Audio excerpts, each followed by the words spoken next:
Hi, this is Dr. John Bergdorf. In this video, I'd like to do a second example illustrating the Rational Zeros Theorem. We've already done one in another video, and I showed you the theorem there. I wanted to just run through it one more time and show you an example that has a couple surprises to it. So here's the Rational Zeros Theorem one more time, and it says that if f is a polynomial function defined by an equation with all integer coefficients, then all possible rational zeros of f of x have the form plus or minus p over q, where p is a factor of the constant term and q is a factor of the leading coefficient. Here's another example of a polynomial function, and indeed it does have all integer coefficients. We're going to first of all find all possible rational zeros, and then we're going to go through and find out which ones actually work and factor the polynomial into linear factors. So for part A, in order to make this work, we need to first of all look at the constant term and the leading coefficient. So the constant term refers to the 26, and we want to think about all the factors of 26, any number that divides evenly into 26 without a remainder. That would be a fairly short list, actually. 1 divides into 26 without remainder, as does 2. You don't get to another one until you reach 13, and then finally 26. Those are the factors of 26. Then we look at the factors of the leading coefficient. And the leading coefficient this time, the coefficient of the x cubed term, is just 1. And 1 has only one factor, that's 1. So that's going to mean that we really don't have too many possible rational solutions. Any rational solution has to have the form plus or minus p over q. P is one of the factors of 26, and q is one of the factors of 1.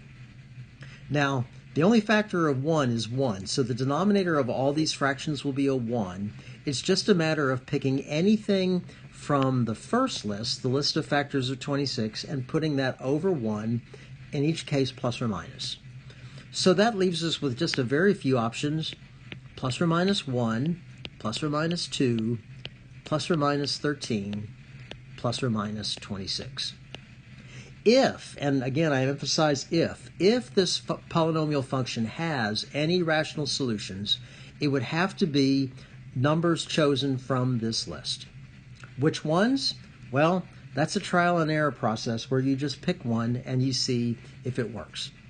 So let's give that a try. We'll jump in and use the synthetic division as we do so. I'm going to recopy the function up here just so for convenience sake. It was f of x is equal to x to the third minus 9x squared plus 16x plus 26. And I don't know what the zeros of this are, so I'm just going to have to pick from the list on the previous slide. You might remember that one of the options was 1. I might as well just start with that. So I put 1 in the divisor position. I carefully copy down the coefficients of the polynomial I'm looking at, like so, and I begin with my synthetic division. Bring down the 1. 1 times 1 is 1. Add down the column. Negative 9 plus 1 is negative 8. Add down. Multiply up. 1 times negative 8 is negative 8. 16 minus 8 is 8. Adding down the column. 1 times 8 is 8. 26 plus 8 is 34. Now, if this was going to be a 0 of the polynomial, we should have gotten a 0 right here in this position, and we did not. So this tells me that this is not a 0 of the polynomial. That's okay. What we do is we just try another one. We have a list of things we could choose. Suppose we choose negative 1. Now you may choose a whole bunch of numbers before you get one that works, and that's okay. That's part of the trial and error process. Again, copy the coefficients from the polynomial and begin the synthetic division process. Bring down the 1. Negative 1 times 1 is negative 1. Add down the column. That gives you negative 10. Multiply negative 1 by negative 10. That gives you a positive 10. Add down the column gives you 26. Negative 1 times 26 gives you negative 26. And sure enough, that's a 0, so we are very happy. One of our zeros is negative 1. I'll just kind of put this over here on the list, and we'll find some others. Now, we also know that because x minus 1 is a 0 of the polynomial, x plus 1 is a factor of the polynomial. And the remaining factor of that polynomial can be represented by the quotient in the bottom row, x squared minus 10x plus 26, which you can then continue to factor. Now, once you get far enough, the remaining factor that you have left will eventually be a quadratic expression, a quadratic polynomial. And for those, you can veer away from your rational zeros theorem and use the techniques that you already know. Looking for two numbers, for example, here, whose product is 26 and whose sum is negative 10. But if you think about it, that's a problem. If you try everything you can think of, you won't find any combination that will work. This polynomial is what we call prime,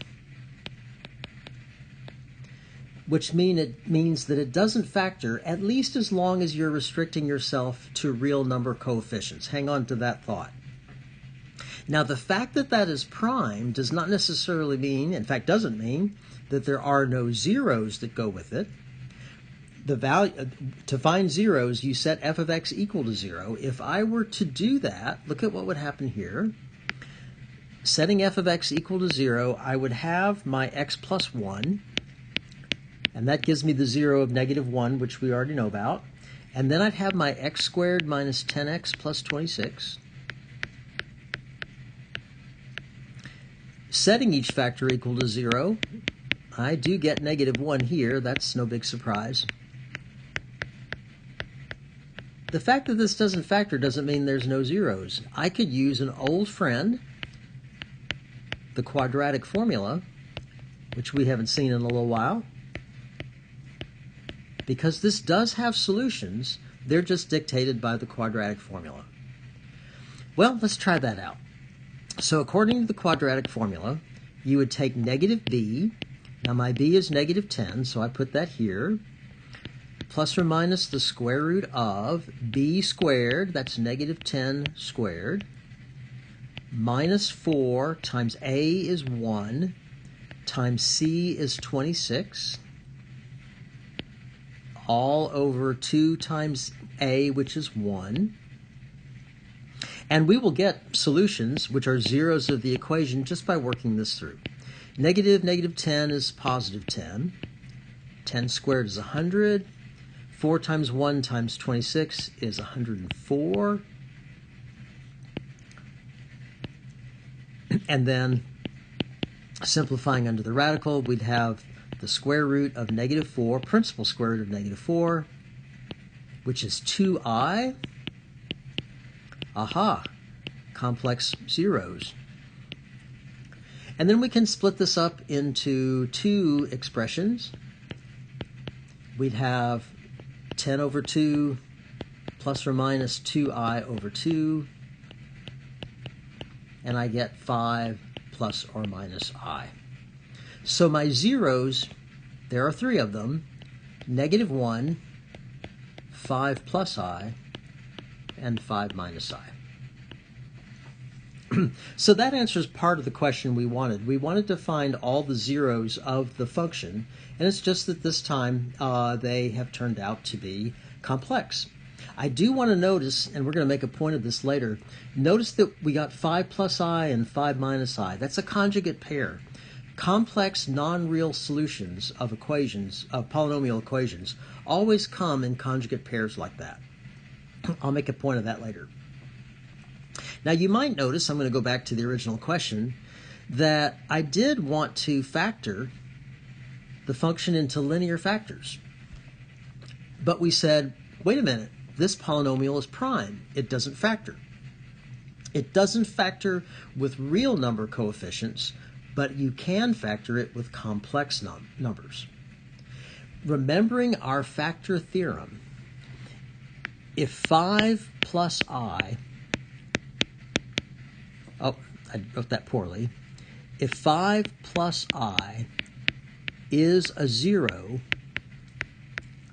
then x minus 5 plus I would be a factor. That's our factor theorem. If k is a 0, then x minus k is a factor. What that says then is that our function really does factor into linear factors. They would just look a little odd. So we're going to have, going back to screen, we'll take a look. The first factor was an x plus 1. We already knew that. And then we'll have this x minus 5 plus I to account for that 0. And we'll also have x minus 5 minus I to count for that 0. Now we can clean that up just a little bit and get a completely factored form where all factors are linear. Just distributing the minus signs across, this would be x minus 5 minus I, and this would be x minus 5 plus I. Completely factored into linear factors. Now, because that feels a little strange, it might not be a bad idea to check this. So I'm going to do that real quick. I'm going to multiply everything out, starting, I think, with these two trinomials. And what I will do here is I'll just distribute the first term across, the x across, the final polynomial. I'll just leave this x plus 1 up front. We'll come back to that later. Just leave it right there. And multiplying that x across, I'd have x squared minus 5x plus ix. Then multiplying the negative 5, I'd have negative 5x plus 25 minus 5i. Let's write that down. So minus 5x plus 25 minus 5i. And then finally, and this is not the best planning, I've got to go to another line, multiply the I across, like that, that, and that. And I would have minus ix plus 5i and minus I squared. So think of that all as being on one line. Now that looks hideous, but if you look at it carefully, there are some nice like terms here. These ix's divide out, or add out, add to give you a 0. Minus 5i plus 5i, add to give you 0. They're gone. Also, we remember that I squared is equal to negative 1, so this final term here as a negative I squared is really a plus 1. And that tells me that my polynomial will factor, or simplify, to x plus 1, x squared, let's combine like terms, I see minus 10x altogether. And then I see the 25 plus 1, that gives me a 26, looking familiar. I think that looks familiar. And then finally, we'll use the distributive law one more time. Let's distribute the x across. And that would give me f of x equals x cubed, minus 10x squared plus 26x. And multiply the 1 across. And that's very easy. That will give me x squared minus 10x plus 26. Combining like terms to finish this off, x cubed, combining like terms with the x squareds, I'd have a minus 9x squared. And combining terms with the x terms, I'd have 16x. 26 minus 10 is 16x. And then finally a 26 on the end. And we'll just take a peek back, but I believe that is our polynomial. Go back a couple, there it is. So that turned out to be exactly right. So this is kind of interesting. It brings to mind that there are a few lessons that we can learn from this example and the other one we did as well. So first lesson, when you have non-real complex zeros of polynomial functions with integer coefficients, those will always come in conjugate pairs. Remember, we had 5 plus I and 5 minus I. Those are conjugates. Complex zeros that are not real numbers will always come in pairs like that. The second observation is so important that it has a name. It's called the fundamental theorem of algebra. Isn't it interesting that here you are, 2/3 of the way through the class, and you're finally learning what the fundamental theorem is? Every polynomial of degree n can be factored into n linear factors as long as you allow for complex number terms. So you can always factor a degree n polynomial into n linear factors if you allow for complex numbers.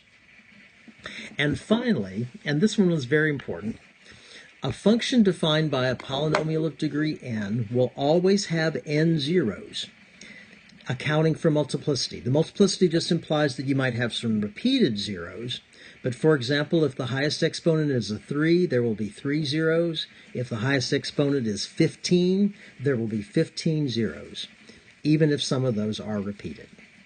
So that kind of is our lesson about the rational zero theorem.